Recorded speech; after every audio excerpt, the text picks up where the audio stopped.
자, 우리 옆에 계신 분들하고 한번 인사 나누실까요? 잘 오셨습니다. 사랑하고 축복합니다. 예, 잘 오셨습니다. 여러분, 사랑하고 축복합니다. 이스라엘 백성들이 요단강을 건너서 여리고 동쪽 경계 길갈이라고 하는 곳에 진을 쳤습니다. 이때는 이스라엘 백성들이 출애굽을 한 지 한 40년 만의 일이었습니다. 이때는 출애굽할 당시에 하나님께서 제정하신 유월절, 즉 첫째 달 14일에서 4일이 모자라는 열흘째 되는 날이었습니다. 이스라엘 백성들이 이렇게 요단강을 건너서 길갈에 진을 친 사건은 당시에 이 가나안 땅에 거주하던 그 거민들에게 있어서는 굉장히 놀랄만한 사건이었습니다. 그것을 오늘 본문 1절 말씀에서 이렇게 전하죠. 요단 서쪽의 아모리 사람들의 모든 왕들과 해변의 가나안 사람들의 모든 왕들이 여호와께서 요단물을 이스라엘 자손들 앞에서 말리시고 우리를 건너게 하셨음을 듣고 마음이 녹았고 이스라엘 자손들 때문에 정신을 잃었더라. 이렇게 얘기합니다. 그들이 이렇게 크게 놀란 것은 많은 무리 때문이 아니었어요. 이스라엘 백성들이 굉장히 많은 무리를 이끌고 와서 아니요, 그것 때문이 아니었습니다. 오히려 그들이 놀란 것은 그들을 위해서 행하신 여호와 하나님의 도우심. 다시 말해서 요단물을 이스라엘 자손들 앞에서 말리시고 그들로 건너게 하신 그 일 때문이었습니다. 자, 이렇게 가나안 지역의 거민들이 크게 놀라 정신을 못 차리고 있을 그때에 여호와 하나님께서요 여호수아에게 말씀하시기를 너는 부싯돌로 칼을 만들어 이스라엘 자손들에게 다시 할례를 행하라. 이렇게 명령하셨습니다. 여기 지금 할례라고 하는 것이 나와 있는데 이 할례라고 하는 것은요 이 남성의 성기를 덮고 있는 포피를 잘라내는 것, 그것을 할례라고 합니다. 오늘날로 말하면 포경, 그걸 얘기하는 거예요. 이 할례가 처음 시작된 것은 아브라함 때였어요. 하나님께서 갈대아 우르에 있던 아브라함을 선택하셨고요. 그를 이스라엘 민족의 아버지가 되게 하시고 또 복의 근원이 되게 하시겠다. 이렇게 약속을 해주셨습니다. 그와 약속을 해주셨어요. 그리고 창세기 17장에 가보면 아브라함과 언약을 맺으시면서 그 언약이 단순히 너와 나의 언약이 아니라 너희 자손들 대대와 나의 언약이다. 이렇게 약속을 하십니다. 그렇기 때문에 이 언약을 대대로 쭉 이어갈 것이다 라고 하는 이 증표로 할례를 받도록 하셨습니다. 그래서 모든 남자들은 다 태어나면 8일 만에 할례를 받도록 그렇게 하셨어요. 그래서 창세기 17장 10절의 말씀을 보면 너희 중 남자는 다 할례를 받으라. 이것이 나와 너희와 너희 후손 사이에 지킬 내 언약이니라. 이렇게 말씀하셨어요. 하나님께서는 그 언약의 할례를 이제 다시 이 여호수아에게 명령하신 거예요. 이렇게 명하신 까닭을 4절 이후에서 이렇게 설명합니다. 애굽에서 나온 백성 중 남자들은 당시에 모두 할례를 받은 자들이었어요. 그러나 그들은 여호와 하나님의 말씀을 청종하지 않았다. 이렇게 얘기해요. 그러니까 애굽에서 출애굽했던 사람들은 그 애굽에 있을 당시에 할례를 받았었다는 거예요. 근데 출애굽한 이후에 광야로 나온 사람들은 하나님의 말씀을 듣지 않았다는 겁니다. 자, 이 사건은 바로 이제 가데스 바네아에서 정탐꾼 12를 보내서 가나안 땅을 정탐하도록 하신 그 사건을 말합니다.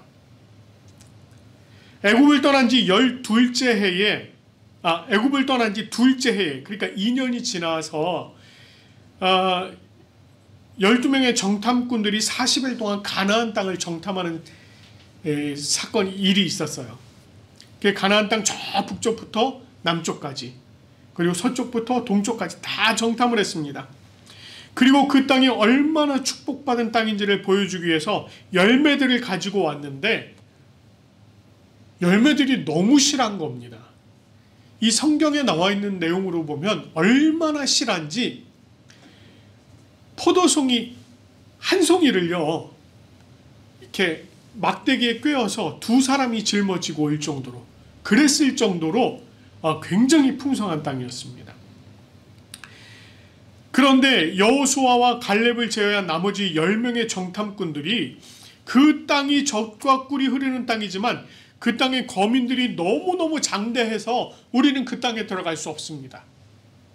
우리는 그 사람들에 비하면 우리는 메뚜기와 같습니다. 이렇게 얘기를 하는 거예요.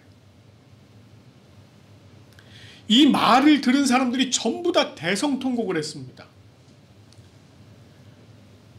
그리고는 그 말에 다 동조를 하기 시작을 하는 거예요.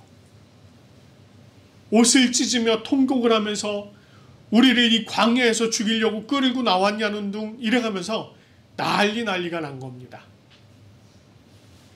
하나님께서 이들의 원망함, 이들이 순종하지 않은 그 사건 때문에 앞으로 38년간 더 광야에서 헤매도록 하십니다. 그 사이에 애굽에서 출애굽을 했던 20세 이상 되었던 사람들은요 모두 다 광야에서 죽음을 맞게 되었고요. 새로운 세대들, 즉 광야에서 방황하는 동안 새로 태어난 세대들은 이 할례를 받지 못한 겁니다. 그래서 여호와 하나님께서는 할례를 받지 못한 모든 남자들이 할례를 받도록 명령하셨습니다. 자, 이 명령을 받은 여호수아가 잘 드는 칼을 만들어서가 아니고 부싯돌을 가지고, 여러분 부싯돌 뭔지 아시죠? 그 부싯돌을 깨트려서 그걸로 칼을 만들었다는 거예요. 여러분 돌을 깨트려서 칼을 만들었다, 상상을 해보십시오. 잘 들겠습니까? 근데 잘 들고 안 들고를 떠나서 그 부싯돌을 가지고 할례를 행했다는 것입니다. 그러니까 지금 길갈에서 할례를 받은 자들은 할례를 받지 못한 어른들 뿐만 아니라 난지 8일 이상 된 모든 남자들이 다 지금 할례를 받은 거예요. 이렇게 할례 행하기를 마치고 백성들이 진중 각 처소에서 머물면서 낫기를 기다릴 때에 여호와 하나님께서 뭐라고 말씀을 하시느냐면 이렇게 말씀하세요. 내가 오늘 애굽의 수치를 너희에게서 떠나가게 하였다, 이렇게 말씀하십니다. 여기 지금 애굽의 수치라고 이렇게 얘기하고 있는데 이것이 한편으로는요 이스라엘 백성들이 애굽에서 노예 생활하면서 겪었던 그 수많은 수치, 그것을 의미하기도 하고요. 또 다른 한편으로는요 광야로 나와서 어느 곳에 정착하지 못하고 막 헤매고 방황하는 이스라엘 백성들을 향한 애굽의 조롱을 의미하기도 합니다. 이스라엘 백성들이 애굽에서 생활할 때이든 애굽을 벗어나 광야에서 생활을 할 때이든 항상 그들에게 이 애굽의 수치가 따라다녔다는 거예요. 그런데 그와 같은 애굽의 수치를 너희에게서 떠나가게 하여 더 이상은 애굽으로부터 수치를 당하지 않게 하시겠다라고 하는 그 약속인 것입니다. 자, 그래서 그곳의 이름을 뭐라고 지었다라고 해요? 오늘 말씀해 보니까 그곳의 이름을 길갈이라고 하였다라고 말씀을 합니다. 여기서 이 길갈이라고 하는 이 말의 원래 뜻은요 원 또는 이렇게 굴러가다, 이런 의미가 있습니다. 그러니까 우리가 왜 공은 동그랗잖아요. 굴리면 막 굴러가잖아요. 그 얘기예요. 그 뜻이 있습니다. 이것은 이스라엘 백성들이 요단강에서 가지고 온 돌 12개가 있었습니다. 그 12개를 가져다가 동그랗게 놓았다라는 것에서 유래된 것으로 추측을 하고 있습니다. 12개의 돌은 그곳이 하나님께서 주신 이스라엘 백성들의 땅이라는 것을 확정하는 것이고, 또한 그곳에 도착한 이스라엘 백성들에게 수식어처럼 따라다녔던 그 애굽의 수치, 이것이 이제는 멀리 굴러가 버린다, 이런 뜻이 있어요. 멀리 굴려버렸다, 이런 뜻이 있는 것입니다. 특별히 할례를 행하는 것으로 이스라엘 백성은 하나님의 언약의 백성이기에 하나님께 속한 자들이며 더 이상 애굽의 수치를 당하지 않게 될 것이다 라고 하는 그 약속이 여기에 담겨 있는 것입니다. 자, 이렇게 할례를 받은 이스라엘 백성들이 그달 14일 저녁에는요, 여리고 평지에서 유월절을 지켰습니다. 여기서 기록된 유월절이 세 번째 유월절이에요. 세 번째 유월절. 첫 번째 유월절은 하나님께서 출애굽하기 직전에, 아직도 애굽에 있을 때에, 그때에 한 차례를 행했고요. 또 한 번은 시내산에서 2년을 지나고 그곳을 떠나기 직전에 또 유월절을 한 차례 지켰습니다. 그리고 광야에서 38년간을 헤매는 동안에는 유월절을 행하지 않았습니다. 그리고 이제 다시 유월절을 지내도록 하신 것입니다. 첫 번째 유월절은 애굽의 노예로 있던 이스라엘 백성들을 구원하시고 그들을 하나님의 백성으로 새롭게 하신다라는 의미가 있어요. 두 번째 유월절은 시내산에서 하나님의 율법과 제사에 관한 규례를 주시면서 그들이 하나님의 백성으로 하나님의 법 안에서 하나님을 섬기며 살아가게 되었다라고 하는 의미가 있습니다. 그리고 이 세 번째 유월절은 이제 광야에서의 지난 날의 모든 죄악들을 다 벗어버리고 새로운 기업의 땅, 가나안에서 하나님의 백성으로 살아가게 될 것이다 라고 하는 그 의미가 있는 것입니다. 이렇게 세 번의 유월절을 지내고 그 이튿날 그들의 땅의 소산물을 먹게 되었습니다. 그 땅에서 난 곡식가루로 무교병, 그러니까 누룩이 안 들어간 이스트를 넣지 않은 그 빵을 만듭니다. 그리고 그 땅에서 나온 곡식을 볶아서 먹었어요. 이렇게 무교병을 만들어 먹은 것, 그리고 무교병을 만들어 먹은 것은 하나님께서 제정하신 무교절을 지키기 위함이었습니다. 무교절이 언제 시작하느냐? 유월절이요. 첫째 달 14일 저녁부터 유월절이 시작이 되었습니다. 그 유월절 저녁에 이스라엘 백성들이 무엇을 먹었느냐면 잡은 어린 양, 그러니까 문설주와 인방의 피를 바르기 위해서 잡은 어린 양을 구워서, 그리고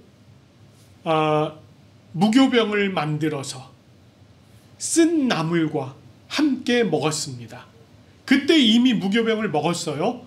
그리고 하나님께서 광야에서 이 절기를 제정을 해주시면서 14일이 지난 15일부터 무교절을 한 주 동안 지키도록 그렇게 명령을 하셨습니다.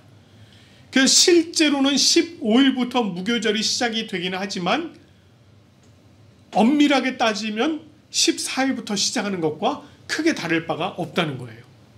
자, 이렇게 어쨌든 무교절을 지키도록 하였습니다. 자, 이렇게 그 땅의 소산물을 먹게 된 것이 이스라엘 백성들에게 있어서는 40년 만의 일이었습니다.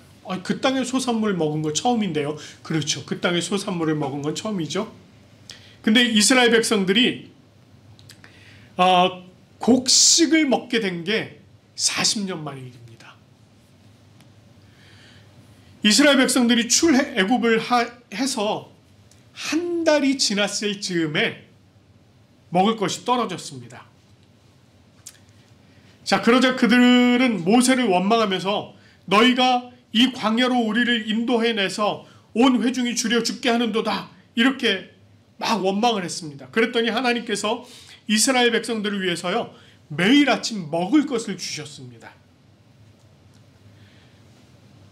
매일 아침 먹을 양식을 비같이 내려주셨어요. 사람들은 그걸 갖다가 매일 아침에 가서 아침마다 나가서 들판에 나가서 그걸 주었습니다. 그걸 주워다 먹었어요. 자, 그것을 뭐라고 그랬어요? 만나라고 했습니다. 이 만나의 뜻이 무엇이다? 이게 뭐냐? 이것이 무엇이냐? 이게 만나예요. 만나? 이게 뭐냐? 이게 먹을 게 맞나? 아무튼 그런 뜻입니다. 만나, 이것이 무엇이냐? 그걸 주워다 먹었습니다.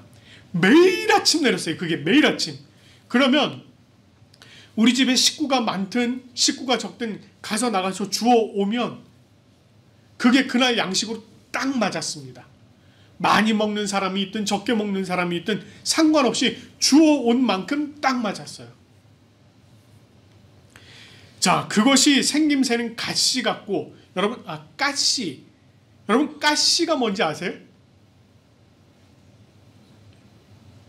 이게 고수씨라고 하대요. 고수씨. 네. 고수씨 보신 적 있으신가요? 고수씨 못 보셨나요? 아유, 그런 줄 알았으면 자료 사진 하나 준비할 걸. 아유, 안타까워라. 저만 보고 말았네. 근데 우리 벽시 있잖아요. 네, 그 정도 사이즈예요. 생긴 것도 거의 그렇게 비슷하게 생겼고요. 그렇게 생겼습니다. 색깔은 하얗고 그랬다고 그래요. 근데 이제 만나가 그렇게 생겼는데 크기도 그 정도. 근데 색깔은 하얗고 맛은 꿀맛이 나고 씹으면 과자 같고. 먹어보고 싶지 않으세요? 저는 한번 먹어보고 싶어요. 도대체 무슨 맛인지. 근데 상상은 가. 달달하니 바삭하니. 네. 그런 거였어요. 근데 이게 뿐만이 아니고요. 이스라엘 백성들이 진짜 우리가 애굽에 있을 때 그 가마 옆에서 고기 구워 먹던 생각이 난다면서 고기도 못 먹고 이럴 때 하나님께서요, 또 어떻게 해주셨느냐면 동풍을 불게 해서 메추리가 바닥에 깔리게 하시는데, 여러분 얼만큼을 메추리를 깔아주셨느냐면요, 진영 사방으로 하루길. 여러분 하루길이면 얼마나 될까요? 하루를 걸어간다고 생각해 보세요. 저희가 군대에서 40km 행군하는데 대략 한 열 몇 시간 걸렸거든요. 한 12시간, 뭐 쉬는 시간 어쩌고저쩌고 12시간. 하루길 그냥 한 40km라고 한번 상상을 하시고요. 이게 얼만큼이 쌓였냐면 그 40km 거리에 바닥으로부터 2규빗, 한 규빗이 요만큼이라고 했죠? 2규빗, 요거 2개, 대략 90cm, 허벅다리 높이 올 정도로 메추라기가 쌓였었다는 겁니다. 그렇게 해서 고기를 먹이셨어요. 하나님께서 이스라엘 백성들이 매일매일 먹는 거에 문제가 없도록 해주셨습니다. 그런데 이 이스라엘 백성들이 가나안 땅에 요단강을 건너서 여리고 평지 가나안 지경에 들어와서 그 땅에서 난 것을 처음으로 이제 먹게 된 겁니다. 40년 만에. 그렇게 먹으면서 하늘에서 내리던 만나가 딱 그쳤어요. 그리고 그때부터는 이 사람들이 애굽에서 난 곡식을 먹으면서 생활을 할 수 있게 되었습니다. 자, 이상의 말씀을 보면은요, 우리에게 한 가지 궁금증이 듭니다. 여러분 궁금증 안 드세요? 저는 막 궁금해지는 게 있던데. 이스라엘 백성들이 요단강을 건넜잖아요. 그럼 지금 어느 땅에 들어와 있어요? 가나안 땅에 들어와 있어요. 그렇죠? 네. 그리고 가나안 땅에 딱 들어와서 처음으로 맞이하는, 그들이 맞이해야 할 성이 있었습니다. 그게 어떤 성이었어요? 이미 정탐꾼도 왔다 갔던 성, 여리고성이었습니다. 이 가나안 땅 경계 안으로 들어왔다는 것은 전쟁이 이제 곧 시작될 것이다. 그리고 그 첫 번째 만나는 성이 여리고성이다. 아주 크고 강한 성. 지금 여리고성에서 내려다보면은요, 보일 정도의 거리에 있습니다.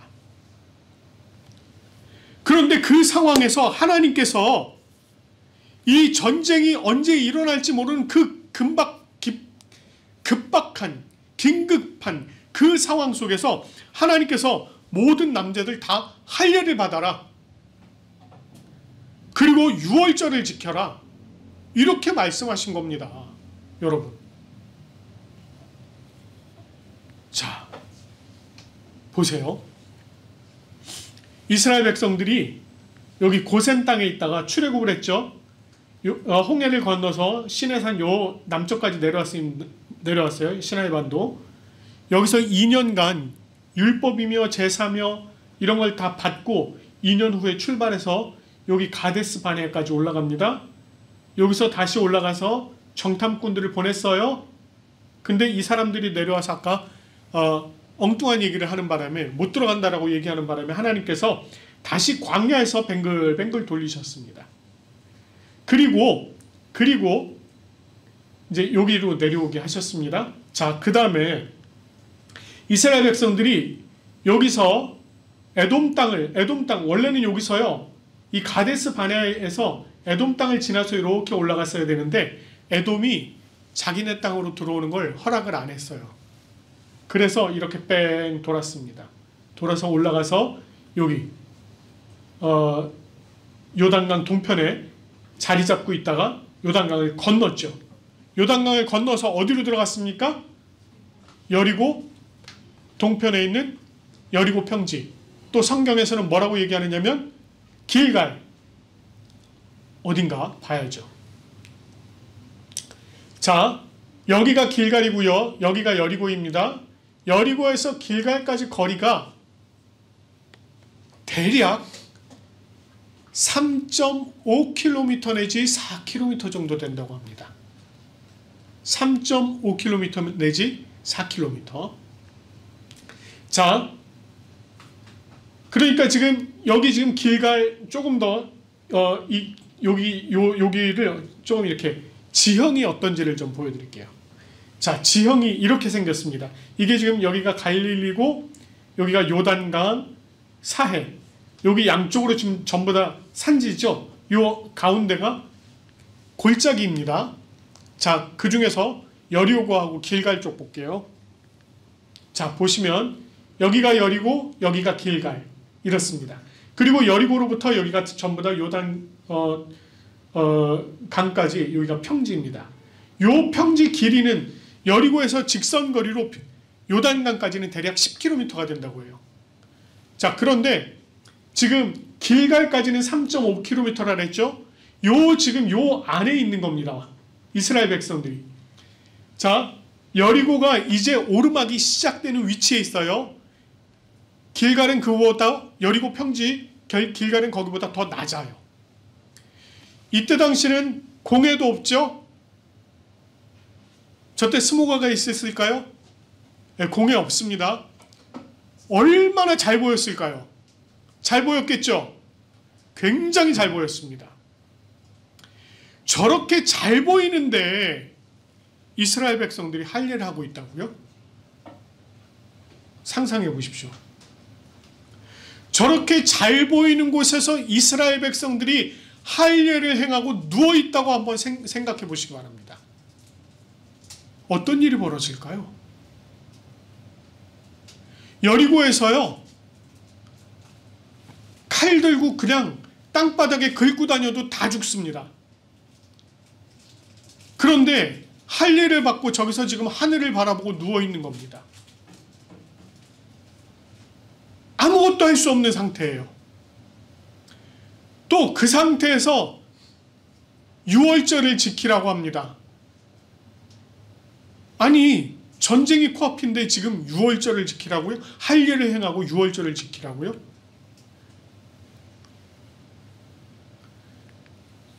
우리가 앞에서도 설명한 것처럼 할례라고 하는 것이 남자가 며칠 동안 움직일 수도 없습니다. 요즘은 의술이 좋아져서 우리 학생들 포경수술하고 와도 한 일주일은 고생하잖아요. 저 때는 소독이 되길 합니까? 부싯돌로 대충 했으니 적어도 2주에서 한 달은 고생했을 겁니다. 그런데 저렇게 할례를 받고 완전히 무방비 상태, 그 상태가 된 거예요.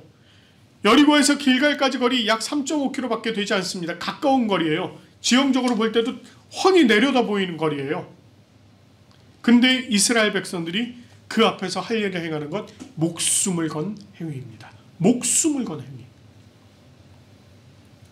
그럼에도 불구하고 하나님께서 그들에게 할례를 행하도록 하신 것입니다. 이것은요, 이스라엘 백성들로 하여금 적을 바라보고 두려워하지 말고 그 엄청난 여리고성을 바라보고 두려워하지 말고 뭐 하라고요? 오직 여호와 하나님만 바라보라는 것입니다. 오직 여호와 하나님만 바라보라. 그리고 나를 의지하라. 이것을 지금 가르치시는 거예요.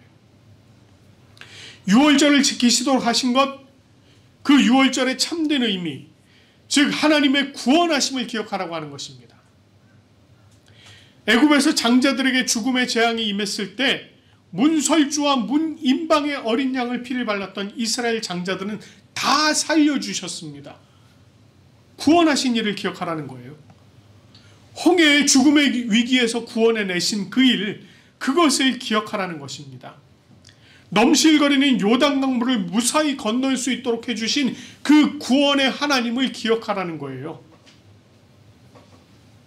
이것은 지금까지 구원의 길로 인도해 주셨던 그 하나님께서 이제 앞으로도 그 구원의 길로 가나안 땅에서 있을 그 정복 전쟁 가운데서도 그들을 구원하실 것이다 라고 하는 이 기대를 심어주시는 것입니다.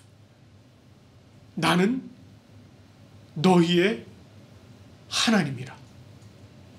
너희는 나를 바라보고 의지하고 나의 구원을 기억하라. 우리가 이 땅에 발을 붙이고 살아가지만요, 실상 우리는 매일 하나님의 나라를 향해서 나아가는 사람들이다라고 해도 무방합니다. 우리가 매일매일 한 걸음 한 걸음 주님 앞으로 나아가는 것입니다. 우리의 발걸음 앞에는 언제나 죄가 도사리고 있고요, 우리를 주님의 길에서 벗어나도록 하기 위해서 참 이 사단들은 굉장히 애쓰고 있습니다. 때로는 우리를 낙심하도록 하고 때로는 우리들에게 힘겨운 시간을 보내기도 합니다. 우리를 향한 수많은 시험과 유혹이 있습니다. 그럼에도 불구하고 우리가 기억해야 할 것이 있어요. 그것이 무엇이겠습니까? 우리를 하나님의 백성 삼으신 증표인 십자가를 기억하십시오. 또한 우리를 영원한 죽음에서 구원하신 어린 양 예수 그리스도를 기억하시기 바랍니다. 비록 우리 몸은 이 땅에 속해서 살아가고 있으나 우리는 이 땅에 속한 자들이 아닙니다. 우리는 하나님께 속한 자들임을 기억하시기 바랍니다. 우리는 그냥 이 땅에서 소멸되어야 할 자들이 아니라 영원한 하나님의 나라를 차지할 사람들입니다. 오늘도 우리가 성령님의 도우심으로 담대하게 세워져서 어떤 상황에서든 주님만 바라보고 주님의 구원하심을 기억하며 나아가는 우리 모두가 되어지길 간절히 축원합니다.